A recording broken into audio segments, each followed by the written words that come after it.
ജെൻസുകളെല്ലാവരും റാത്തല്ല ഞാൻ കൂടെ റാത്ത് ഇതിൻ്റെ തന്നെ ഒരു സ്പെഷ്യലായിട്ടുള്ള റെസിപ്പി എന്ന് വെച്ചാൽ എഗ്ഗ് വെച്ചിട്ട് ഒരു റെസിപ്പി ആക്കുക.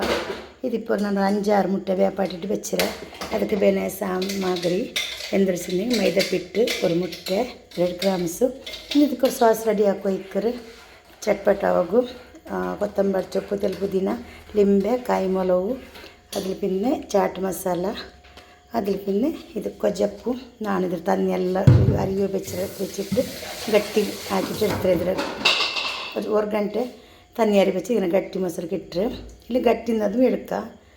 പിന്നെ ഇല്ല ഫ്രഷ് ക്രീം ഇട്ടിട്ട് ഇത് ശ്വാസ ಹಾಕೋಗು.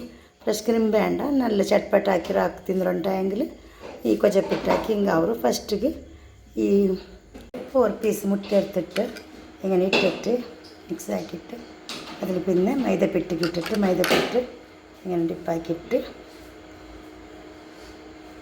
പൗഡറൊക്കെ ഇതൊക്കെ ഇട്ടിട്ട്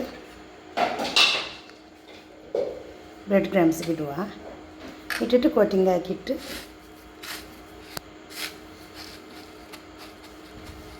എല്ലാം ആക്കിയിട്ട് കാട്ടി കോട്ടിംഗ് ആക്കി വെച്ചേ. ഇപ്പോൾ ഇത് കായ്ക്കുക, പീസ് ഇട്ടിട്ട് ഇത് കാച്ചിട്ടെടുക്കുക.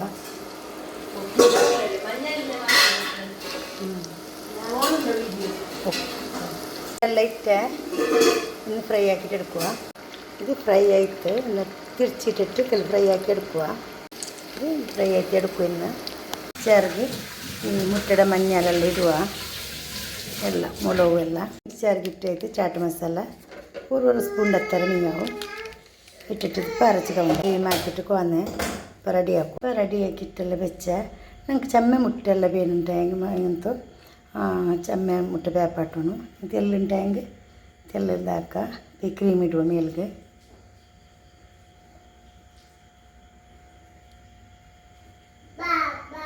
നോക്കൂ, നല്ല ടേസ്റ്റ് അവരിങ്ങനെ ആക്കിയെങ്കിൽ ഇത് പുതിയ റെസിപ്പി.